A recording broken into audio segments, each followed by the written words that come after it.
पहला है वस्तुनिष्ठ प्रश्न।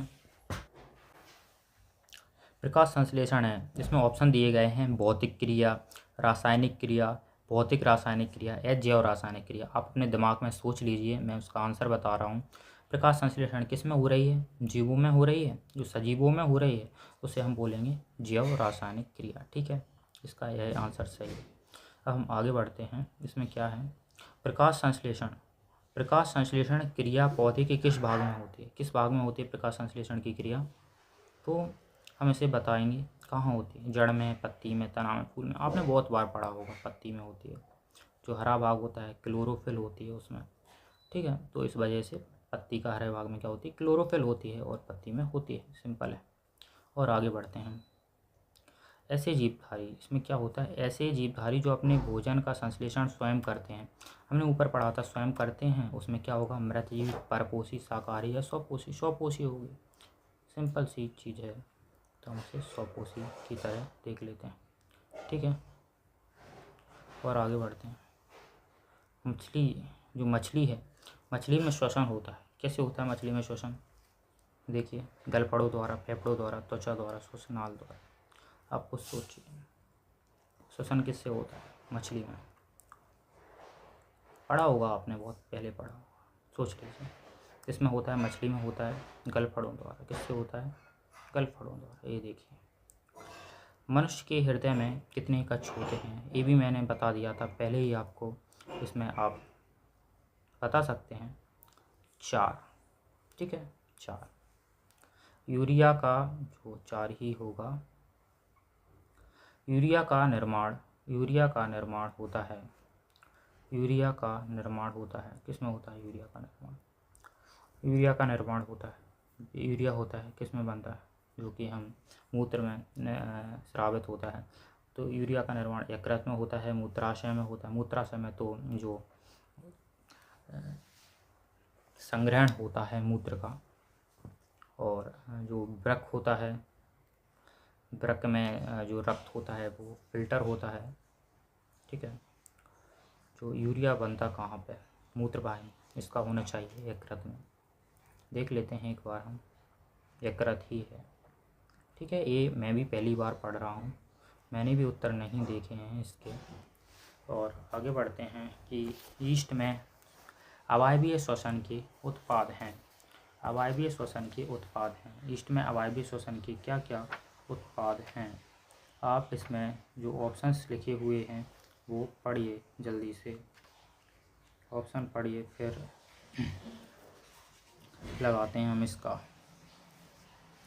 जो अच्छा, हाँ, जो अवायवीय वाला था ना, कि वायवीय तो अपन को पता है कि हम में हो रहा है, पेड़ पौधे करते हैं। ईस्ट होता है वो क्या करता है? अवायवीय करता है। ये आपके एग्जाम में आ सकता है, इम्पोर्टेंट है। ईस्ट एक कोशिकीय होता है। ईस्ट किस में करता है? एक इथेनॉल और CO2 बना देता है ईस्ट। ठीक है, उत्पाद बना देता है ईस्ट, इथेनॉल और CO2। ठीक है, अपशिष्ट पदार्थ वगैरह से। इसमें लिखा होगा इथेनॉल और CO2। आगे बढ़ते हैं। क्षुद्रांत्र के आंतरिक अस्तर पर अंगुली जैसे प्रवर्त होते हैं, जिन्हें कहते हैं क्षुद्रांत्र, मतलब वही छोटी आंत। क्या होते हैं? अंगुली जैसे प्रवर्त होते हैं। अंगुली जैसे प्रवर्त होते हैं, ऐसे ऐसे ऐसे। क्या होते हैं? प्रवर्त होते हैं, जिसे कहा जाता है, उन्हें बोला जाता है दीर्घ रोम। क्या बोला जाता है? दीर्घ रोम। ठीक है, आगे बढ़ते हैं। यह हमारे वस्तुनिष्ठ प्रश्न पूरे हो चुके हैं। आगे बढ़ते हैं, कुछ चीज़ें और पढ़ लेते हैं हम जल्दी से और समाप्त करेंगे। कार्बोहाइड्रेट के पाचन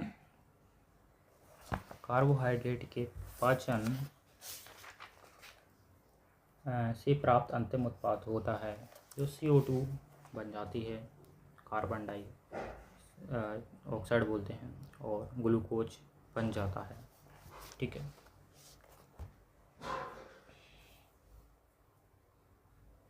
और आगे बढ़ते हैं। मतलब कार्बोहाइड्रेट का पाचन हो रहा है, ग्लूकोज। ठीक है, ये लिखा है। वृक्क द्वारा उत्सर्जित पदार्थ है। वृक्क द्वारा क्या होगा, सोचिए आप। मूत्र बनता है वृक्क में, ठीक है। पौधे में पानी एवं खनिज लवणों का संवहन के द्वारा होता है जाइलम। जा से याद रखिए, जा से जल, जल मतलब पानी, जा से जाइलम। फा से फूड, तो फ्लोएम, फ्लोएम में क्या होता है, खाना, खाना खाने का परिवहन होता है, ठीक। पौधे में अब चौथा क्या है, शरीर के अंदर विभिन्न पदार्थों का संवहन क्या कहलाता है, परिवहन कहलाता है। परिवहन संवहन हमने पढ़ा था अभी। आगे बढ़ेंगे। वृक्क की संरचनात्मक एवं क्रियात्मक इकाई है नेफ्रॉन, ये याद रख लीजिए, नेफ्रॉन है जो वृक्क की क्या है, संरचनात्मक और क्रियात्मक इकाई है, नेफ्रॉन।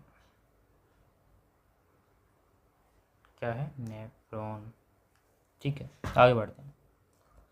कोशिका की ऊर्जा मुद्रा है। ऊर्जा क्या चलती है, मैंने पहले ही बता दिया था, एटीपी है। आपको सब क्वेश्चन जो बन रहे होंगे मैंने पहले ही पढ़ा दिए हैं। और सही जोड़ी मिलानी है। सही जोड़ी कैसे मिलाएंगे, तो देख लीजिए। जो ऑक्सीजन युक्त रक्त है उसका क्या होगा, जो ऑक्सीजन युक्त रक्त है तो उसे क्या बोलेंगे, शुद्ध रक्त बोलेंगे, सिंपल है।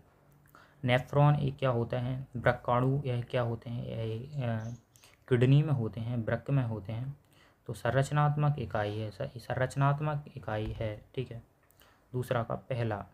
उसके बाद हीमोग्लोबिन।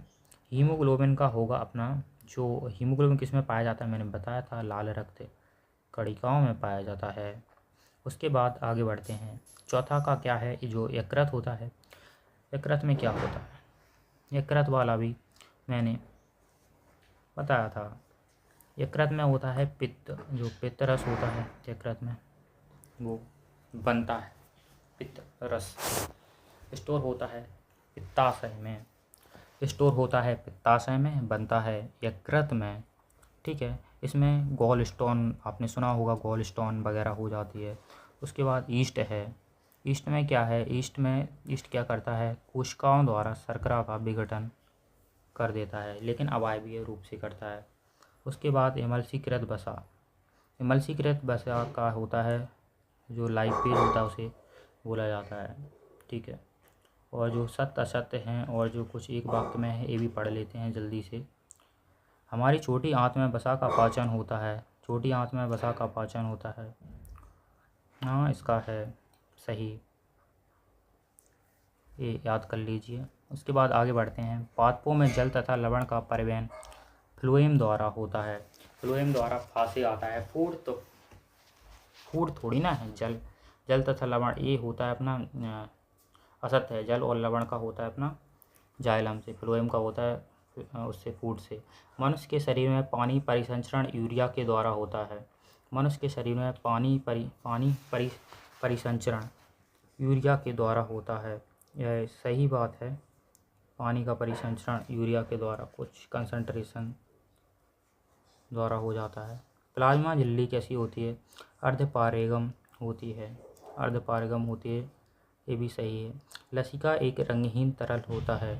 पांचवा जो लसिका होती है वो रंगहीन होती है, ठीक है। जो उसके आगे बढ़ते हैं। उच्च श्रेणी के सभी प्राणियों में श्वसन के मुख्य अंग फेफड़े हैं, हाँ सही बात है, फेफड़े हैं। मछलियों में गलफड़े होते हैं और उसमें फेफड़े हैं। एक शब्द तथा एक वाक्य में उत्तर दीजिए। एक शब्द में क्या है, सजीवों के दो उदाहरण कोई भी दे दीजिए, मानव है, पादप हैं और ये कुत्ता बिल्ली सब। लार में कौन सा एंजाइम पाया जाता है, लार में कौन सा होता है, एमाइलेज एंजाइम होता है, ठीक है। एमाइलेज जो एंटीबैक्टीरियल प्रॉपर्टी रखता है, ठीक है। ऑक्सीश्वसन तथा अनऑक्सीश्वसन में एक मूल ग्लूकोज के पूर्ण ऑक्सीकरण से कुल कितनी ऊर्जा प्राप्त होती है, इसको आप याद कर लीजिए। ऑक्सी जो श्वसन होता है हम लोगों में होता है उसमें 673 किलो कैलोरी तथा अनऑक्सी श्वसन में मात्र 21 किलो कैलोरी जो ऊर्जा प्राप्त होती है। मुख द्वारा श्वसन करना क्यों वर्जित है,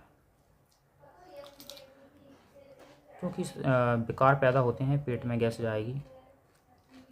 कौन सा एंजाइम और जो हम नाक से श्वसन करते हैं तो उसमें जो बाल रहते हैं नाक में, तो जो धूल के कण रहते हैं वो रुक जाते हैं और भी कई चीज़ें अंदर नहीं जा पाती हैं। कौन सा एंजाइम मुख्य गुहा में कार्बोहाइड्रेट को माल्टोज में बदल देता है? कार्बोहाइड्रेट को माल्टोज में कौन बदलता है? Ptyalin enzyme. ठीक है, हो गए अपने सारे क्वेश्चन। आप इन्हें पढ़ लीजिए, इनमें से ज़रूर आएगा कोई ना कोई। Thank you.